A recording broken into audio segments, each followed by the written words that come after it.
la ponencia que yo voy a presentar se titula Viviendo el Derecho como Luke Skywalker. Y nace de, bueno, primero cuando me invitaron a este conversatorio, la primera discusión es ¿por qué lado te vas? No, por el lado oscuro o el lado claro. Y es re complicado porque a la final ustedes probablemente vayan a ver que esta ponencia no se define tanto por uno de los dos lados, ¿no? Y luego el personaje, que ya vamos a discutir por qué. Continuemos con la diapositiva, por favor. ¿No avanza? Bueno, respecto de la ponencia, yo les voy a comentar cómo nace. O sea, la ponencia nace de una metáfora en la cual utilizo a la fuerza y al sable de luz como una representación de lo que es el derecho, ¿cierto? Cuando ustedes van y ven los símbolos generales del derecho, van a encontrar que se representa la justicia como una señora ciega con una espada y con una balanza, ¿cierto? Entonces, ahí está la metáfora, el hecho de que la fuerza, este balance entre lo oscuro y lo claro, esto que está en todo el universo, que logre el equilibrio entre las cosas, que hace que las cosas se muevan, se levanten, bajen, etcétera, etcétera, es esta noción que los abogados manejamos de la justicia o de la equidad, ¿no? Y por otro lado está el poder, el poder de hacer que esa justicia y esa equidad se imponga hacia alguien más, ¿no? Entonces, la idea es encontrar que esa metáfora está presente en todas las formas en cómo nosotros actuamos respecto del derecho o cómo concebimos el derecho, ¿no? El estado actual de las cosas se parece mucho, yo diría, al final del Imperio Contraataca. ¿Por qué razón? Porque si ustedes se acuerdan, esas imágenes, a la final Luke se entera de que Darth Vader es el papá. Le coge una depresión total, está ahí colgado en medio de la ciudad de las nubes, ¿no es cierto? Parece que todo está perdido. Y yo creo que nuestro mundo actual se parece mucho a eso, ¿no? Se parece mucho a eso nuestro mundo actual. Y además se parece en mucho a lo que pasa en cambio al final de la venganza de los Sith, ¿no es cierto? Cuando aplauden el inicio del imperio y la muerte de la república, ¿sí? ¿Por qué? Porque ahora tenemos, por ejemplo, a Estados Unidos con un presidente que, digamos, que desdice mucho de lo que es la democracia, ¿no es cierto? Tenemos en Brasil otro ejemplo de una persona profundamente misógina, antidemocrática, etcétera, etcétera. Nuestros valores democráticos están en continua cuestión. Los derechos humanos a cada momento están siendo cuestionados, ¿cierto? La crisis del Estado de Derecho está por todo lado. Entonces yo creo que la metáfora sigue en ese sentido, ¿sí? Estamos en ese momento y ante eso hay que preguntarnos qué es lo que hace, puede hacer o hasta dónde llega y cuáles son los límites que debe tener el derecho y las posibilidades que tiene el derecho de salir para salir de esa situación. Entonces, y hay que entender que el derecho, como lo conocemos actualmente, es un producto del iluminismo, siglo XIX estoy hablando, ¿no es cierto? En el momento en que se decidió que ciertos valores puntuales debían estar, digamos, prevalecer sobre otros, y uno de esos es la subjetividad de valor. Es decir, yo no puedo imponer a otra persona mi moral para, digamos, suplantarla por la mía. Y esa es una cuestión bien importante porque eso marca en el derecho una cuestión, una ruptura, ¿no es cierto? La ruptura entre el derecho y la moral. Entonces, ante esto, uno podría ver algunas aproximaciones al derecho, ¿no? La aproximación regulativa, que yo, si ustedes hubieran visto las imágenes, la relacionaba con el uso de la fuerza, con no topar las cosas pero moverlas, ¿sí? Es lo que el derecho generalmente hace, ¿sí? El establecer formas en las cuales nosotros debemos actuar más allá de lo que nosotros querramos, ¿sí? El momento en que, por ejemplo, Luke Skywalker mueve la nave y la levanta, ¿no es cierto? Está estableciendo una norma, digamos, o está coaccionando a la nave o en general al objeto para que haga lo que él quiere. Y en cambio hay una aproximación política respecto del derecho, lo que nosotros identificaríamos con los realismos jurídicos o con o con el positivismo predictivista. Es decir, el derecho no solo es un conjunto de normas que te obligan, sino además es un conjunto de normas que sirven para cierto tipo de actuación. Bueno, ya volvió la presentación, ahí está la metáfora, ¿sí?, que yo les estaba comentando. Creo que esa es una presentación anterior, pero porque la otra es negra, pero no importa. Seguimos hablando del tema. Entonces, ante estas dos, ¿sí?, el derecho o puede ser un conjunto de normas que te obligan o puede ser un conjunto de acciones que durante un tiempo determinado se van solidificando, ¿no es cierto?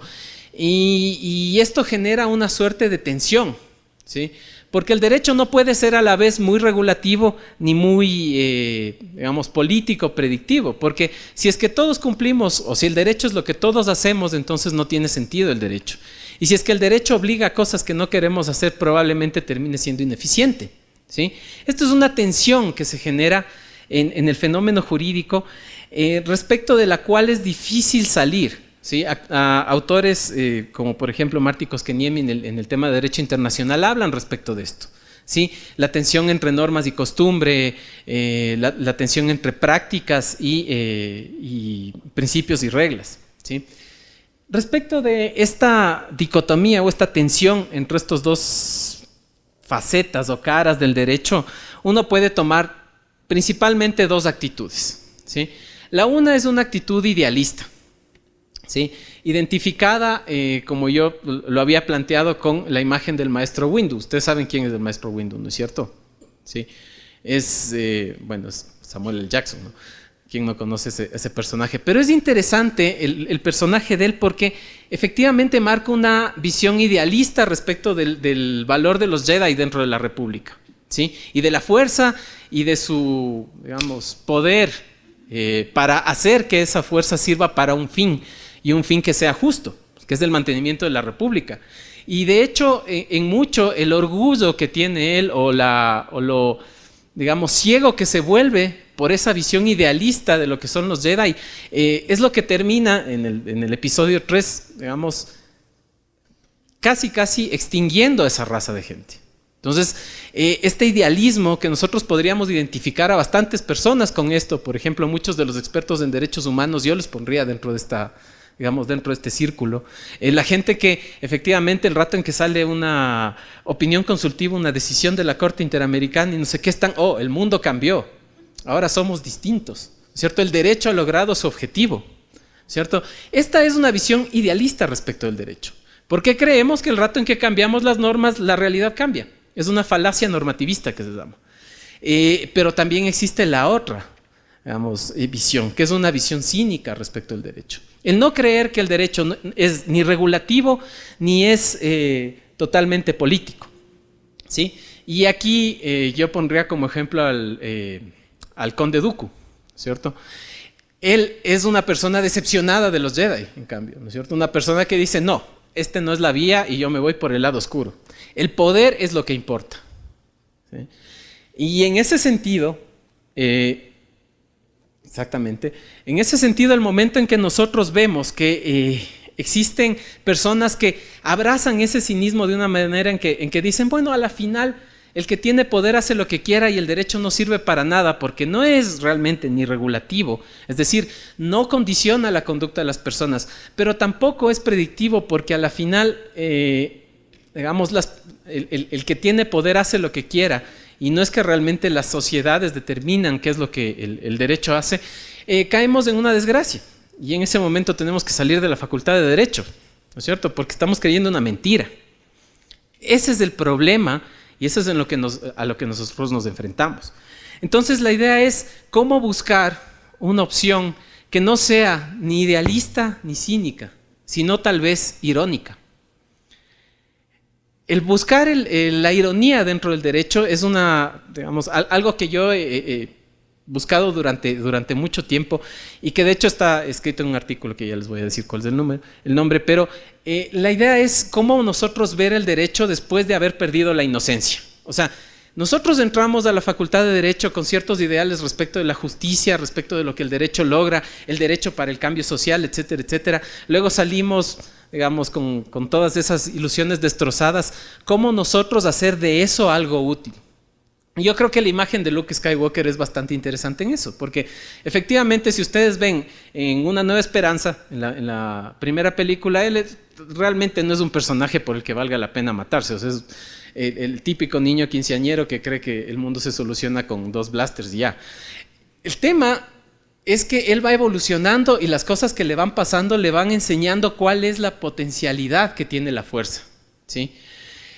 El derecho, al igual que, digamos, la fuerza o que el uso del sable, no son más que herramientas, ¿sí? Y en ese sentido el derecho es un lenguaje, no es más. Así como la fuerza sirve para levantar piedras y el sable sirve para cortar a tu enemigo en 2, el derecho sirve para hacer o las cosas más interesantes, o digamos, armar las mejores revoluciones y destruir la estrella de la muerte, o sirve también efectivamente para destruir a los niños, a los Padawans, el momento en que está, digamos, Anakin Skywalker con la rabia metida encima. O sea, para hacer las cosas más bellas, para escribir poemas o para escribir declaraciones de guerra. El derecho es una herramienta y hay que verla así. Y esa herramienta tenemos que estar conscientes del momento en que la usamos.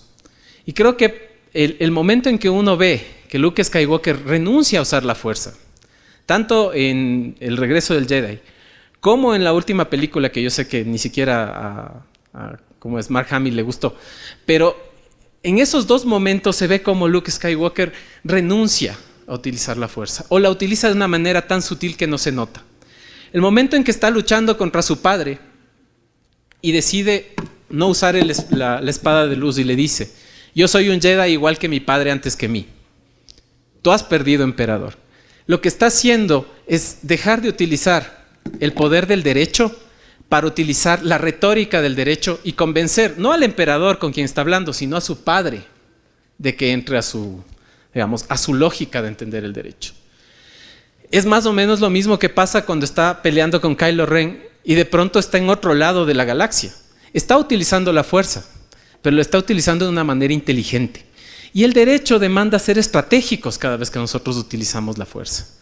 Saber que el derecho no es por sí mismo una herramienta de cambio social, pero sí es una herramienta para cuestionar el poder, para cuestionar las decisiones de las personas que tienen el poder, porque es la única herramienta que el poder nos ha dado para hacerlo. Entonces, a eso es a lo que yo les invito, a utilizar el derecho de manera inteligente, en una era como esta, que es la era de la inocencia perdida. Muchas gracias.